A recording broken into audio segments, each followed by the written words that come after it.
I'm Alexander Hefner, your host on The Open Mind. Today we discuss sanctions, tariffs, American energy, and national security. My guest is Richard Nephew, senior research scholar at the Center on Global Energy Policy at Columbia University. He's the author of The Art of Sanctions, A View from the Field. He was previously Principal Deputy Coordinator for Sanctions Policy at the Department of State and the lead sanctions expert for the U.S. team negotiating with Iran.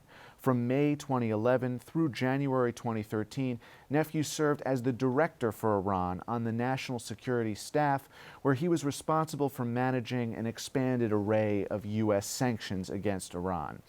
He also served in the Bureau of International Security and Nonproliferation at the State Department and in the Office of Nonproliferation and International Security at the Department of Energy. Welcome, Richard. A pleasure to meet you. Thank you. Good to meet you. To begin with, I wanted to ask you that bird's eye view of American foreign policy and national security today. What are your expectations today, having listened to the Trump inauguration in which he set the terms of what his vision was for a more nativistic and nationalistic American policy?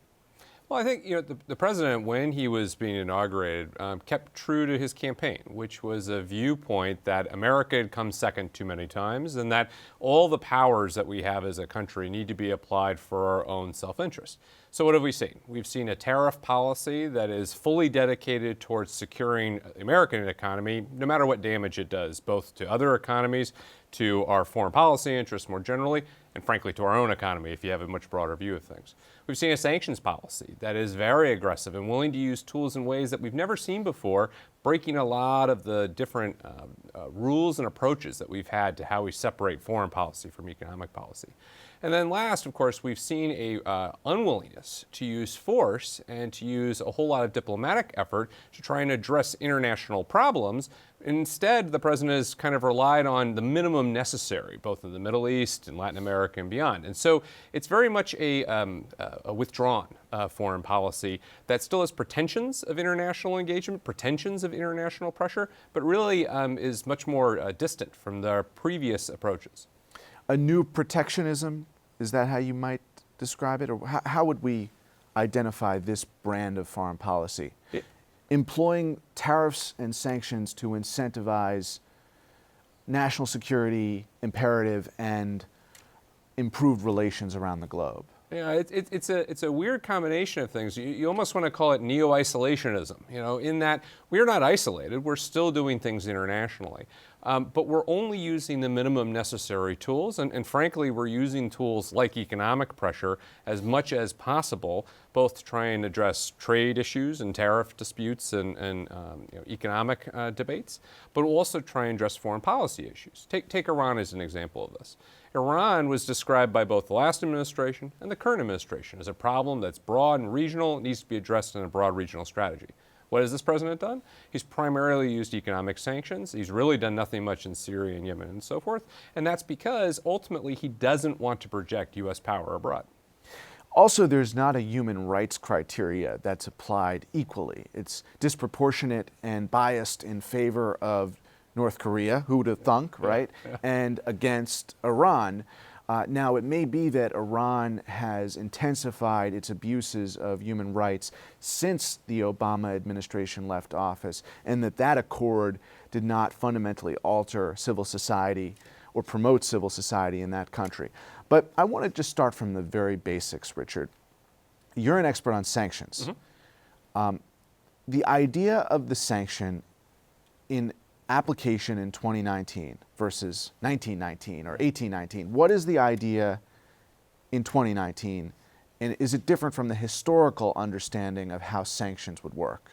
It's definitely different. If you go back 100 years ago, there was a very clear sense that sanctions were used against big trade things. You would boycott countries, you would blockade countries, you would prohibit raw materials and so forth from getting into a country. If you think back to World War I, you think back to World War II, that's the kind of blockade we're talking about. Germany is isolated from the rest of the world, naval ships are preventing goods from getting in.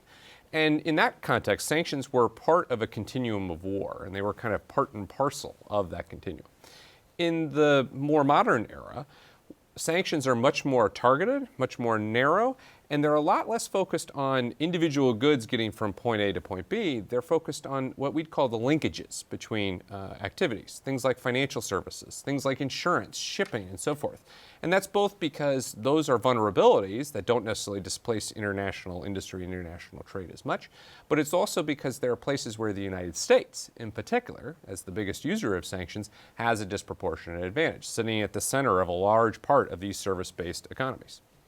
So specifically, you mean there is a greater financial onus on a nation for whom or for which sanctions are applied, meaning it is cutting off part of their circulation towards commerce, right, their ability to function. And in the United States, you have a potentially robust trading partner, and to limit the scope of your commercial availability means it can't work. But sanctions have been applied first by the Obama administration in the lame duck session against Russia, acknowledging the interference and disinformation campaign, and then the United States Congress continued a sanction policy against Russia, Iran, from the very beginning. How do the sanctions differ from the Russia situation to North Korea and Iran? Those seem to be the three hotspots where sanctions are relevant right now. Yeah, I would say there are two primary differences. The first lies in the targets we're talking about. You know, when we're looking at North Korea, we're not seeing a major supplier of anything, right? The North Korean economy has basically been autarkic. It's been isolated for 50, 60 years. And so cutting off North Korea, you don't damage the international economy if you were to try and just cut it off and wall it off from the international economy in general. Russia is the complete opposite. You know, notwithstanding the fact that it's smaller than the United States, the Russian economy is an important part of the global economy. You know, it supplies oil, it supplies natural gas, it's a vital part of the European general business scene. And so problem one is that amongst those different targets, there are different global vulnerabilities in addition to the country vulnerabilities that need to be managed. And I think that's a core difference. The second core difference is that in the Russia case, we have attempted to use what I call micro-targeted tools, where we're not just going after financial services, we're going after specific types of financial services, debt, for instance, in a very targeted, very specific manner. Or individual oligarchs. Exactly, exactly. And the idea being that because Russia is important, you can't just take a sledgehammer to it, you have to take a scalpel, and you have to try and do minimum damage necessary to the rest of us, while doing the maximum amount of damage to the Russians. And I think Iran, frankly, lies in between of those, where we've got a broader kind of global approach with things like the oil sanctions that we did, with financial sanctions that we did. But still, we're not talking about the kind of heavy-handed sanction on everything connected with Iran that you would have with North Korea. And that's because Iran is comparatively much more important to the global economy than North Korea and less than Russia. So in Iran and North Korea, you have statewide sanctions in effect. In Russia, you have some statewide, but also specific to threats that we think may pose danger to our economy. For instance, an oligarch who is the benefactor to disinformation campaign, right, or is helping aid an anti-American initiative. But how do we, one thing I've wondered that you can shed light on, this administration, specifically the Treasury Department, has withdrawn some of those sanctions on oligarchs. So, you know, Amy Knight, an expert on Russian affairs, was here within the last year or two, and she said that sanctions had really decimated the Putin economy. But do we know if those sanctions really are continuing in earnest? What's the way for the American people to actually understand and track that? Yeah. The sanctions are still in place, and they are still limiting the Russian economy. But one of the interesting things about sanctions, they have to have momentum in order to have a lot of efficacy. And in the Russia case, aside from what happened in 2017 with the new law that Congress passed, you don't see a lot of momentum. You don't see a lot of movement from 2015, when a ceasefire was negotiated between the Europeans and the Russians in Ukraine, to where we are today in 2019. And so the result is that there's been atrophy in the sanctions system. The Russian economy is adapted as all economies do when they encounter a kind of problem. And so this is part of the reason why there are members of Congress now who are contemplating the next step in sanctions. They see that lack in momentum, and they see people like Oleg Deripaska now being able to try and find new ways to conduct his business, so forth. And what they say is, listen, if we're going to have sanctions have any kind of foreign policy effect, we've got to make them adaptable. We have to adapt to the circumstances we have at present. And the reality is that those sanctions have not normalized America-Russia relations in the way that we should want, which is that they're not actively undertaking disinformation campaigns, and troll farms are not promoting the doctored Pelosi Facebook video that went viral and these social media platforms refused to remove. Right. They've normalized them maybe in Donald Trump and his compatriots' bank accounts, but not fundamentally in the area that we ought to be concerned for our national security. Right. And look, I think this goes to a kind of fundamental problem we have in Russia policy right now. We don't have one Russia policy as the United States. We have maybe three. We've got a congressional one, which is very hawkish. We have a Donald Trump one, which is very dovish. And then we've got the, what I would call the administration, the foreign policy establishment approach, which is kind of doctrinaire, where it's between both the Congress and the president. And the reality is, if you are the Russians, you're not entirely sure it's worth your while to make a lot of concessions to the United States. Donald Trump doesn't necessarily demand them, and it's certainly not part of his mentality. And I think so long as they see things are working, the Russians are going to continue to play this game that they think is effective, and certainly has been in the election of Donald Trump. Let's turn to the other penalty. We talk about the penalty of sanctions, but now let's talk about the penalty of tariffs. So Donald Trump professes he is the tariff man. Right.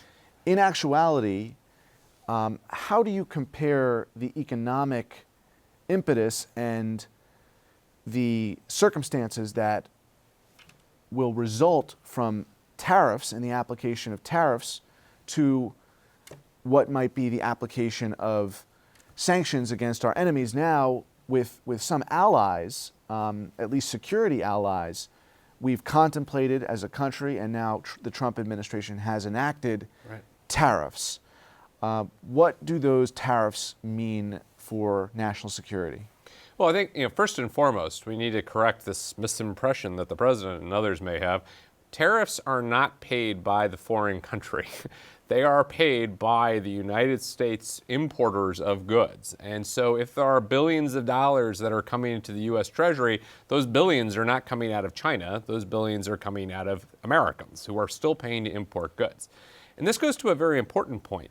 The tariffs that are being used are predominantly being used against major trading partners, which has a direct economic security implication for us. But there also happen to be foreign policy partners, whether they're in Canada or in Europe, for instance.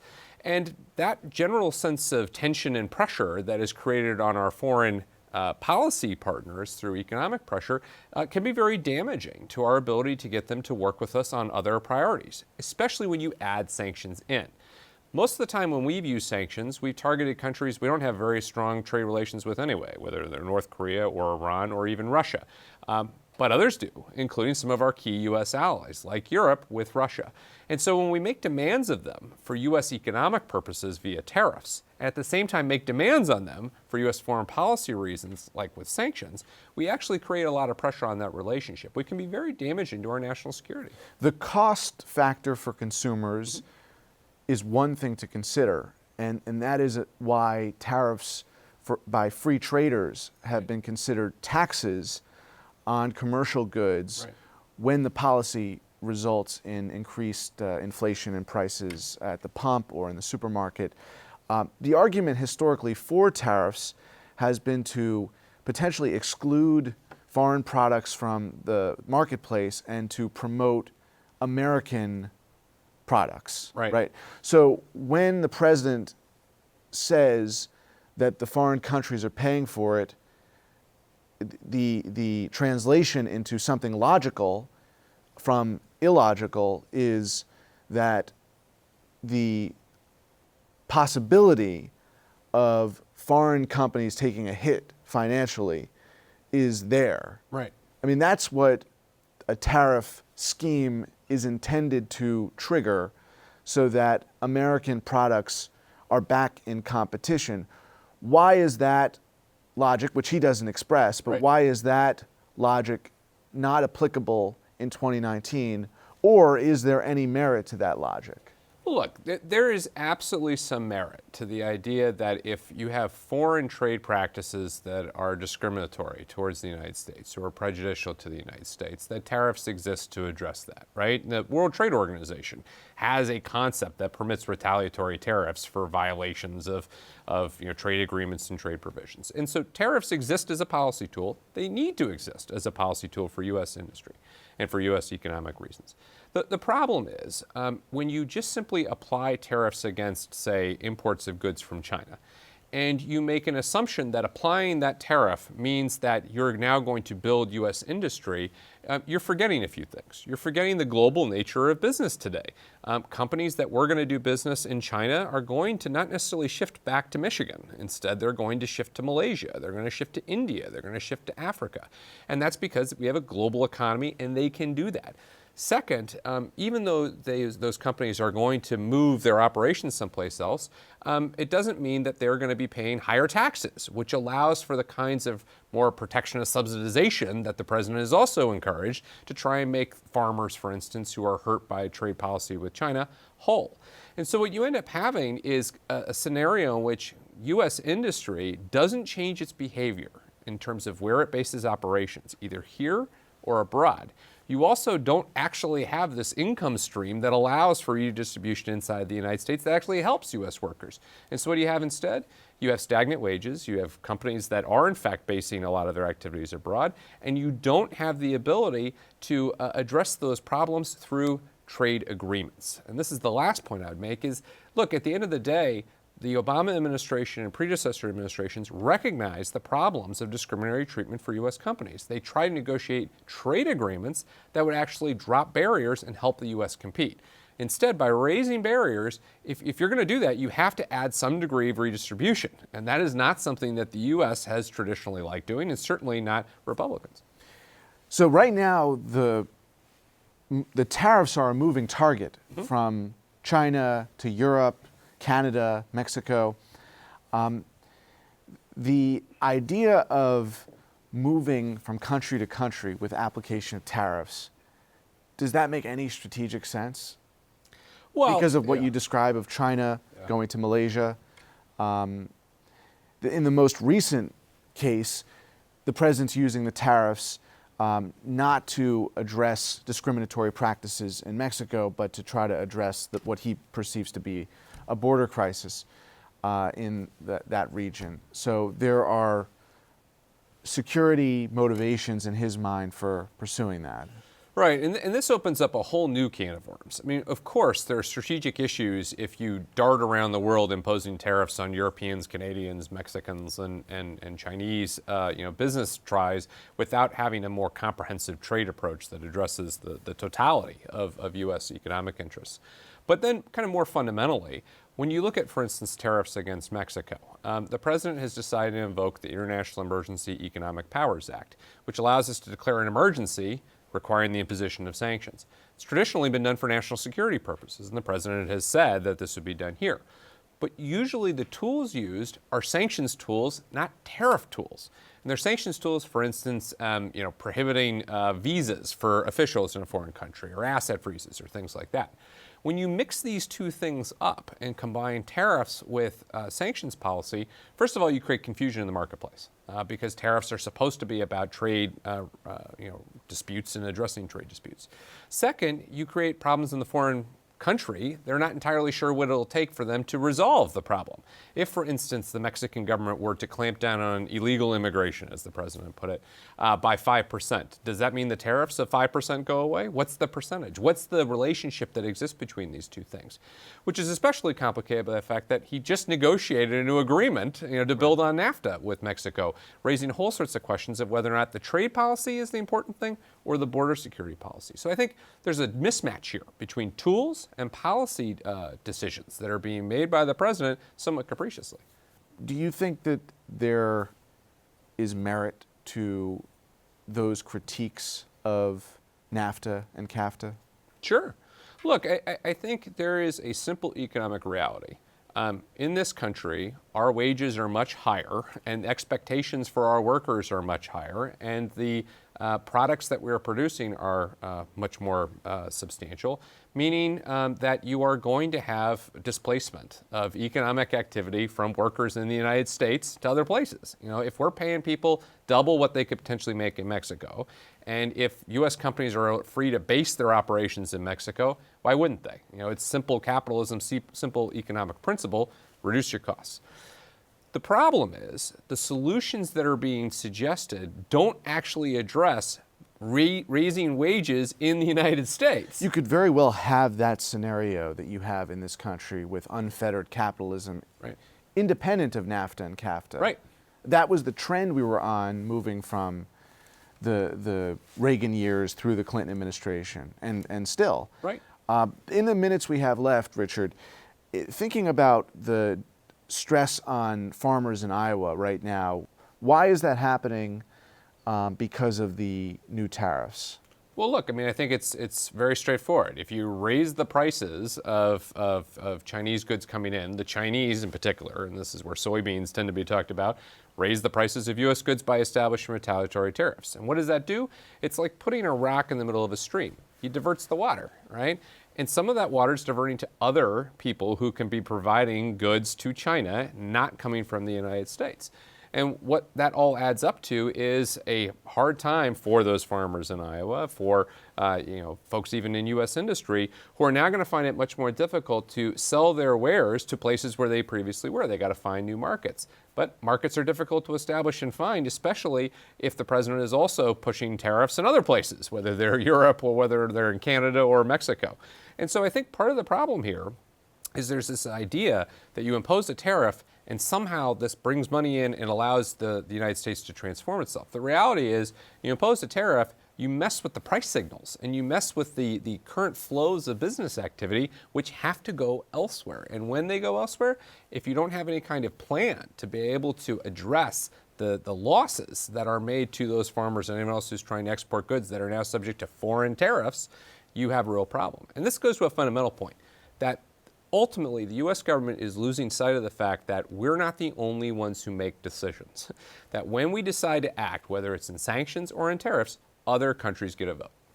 In this climate, is there any correction course? Are there historical examples of where tariffs were applied and the result was a positive for the country in transitioning to a new period of non-discriminatory or fairer economic practices?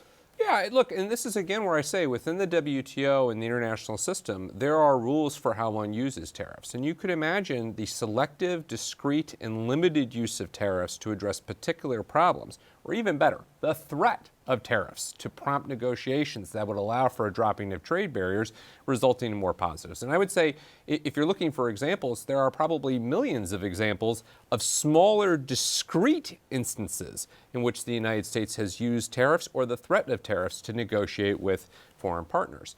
The problem is that that's not the approach we're taking right now. Instead, what are being announced are massive tariffs against sweeping jurisdictions without really a plan for how that's going to be used to achieve the diplomatic economic activities and diplomatic economic interests of the United States thereafter.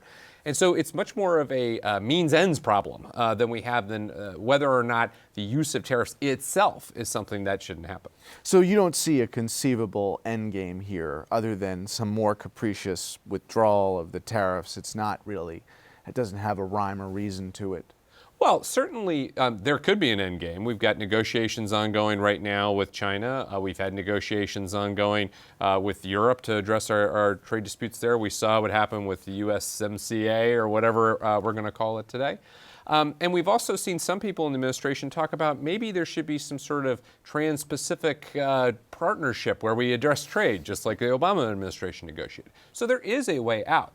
The problem is, as I understand it, the president's become convinced that tariffs are a solution to the problem because it puts money in the United States pockets. And so long as he's got that vantage point, so long as he can make these decisions unfettered by Congress, I think we're going to see a lot more of this. Do you think, last question, do you think any part of that view stems from the idea that Chinese business and Chinese government are one and the same, and therefore when he says he's burdening the Chinese with new costs, it's not individual citizens, but it's the business sector, and that is really at one with the government.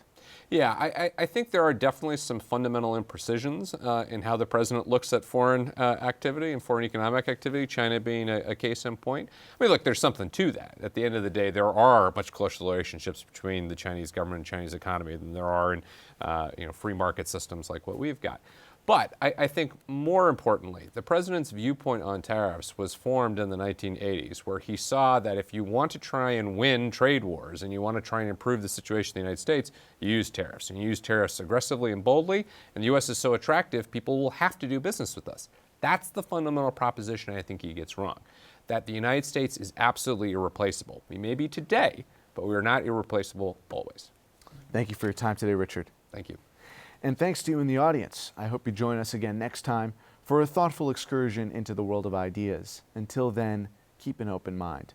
Please visit the Open Mind website at 13.org/openmind to view this program online or to access over 1,500 other interviews. And do check us out on Twitter and Facebook at Open Mind TV for updates on future programming.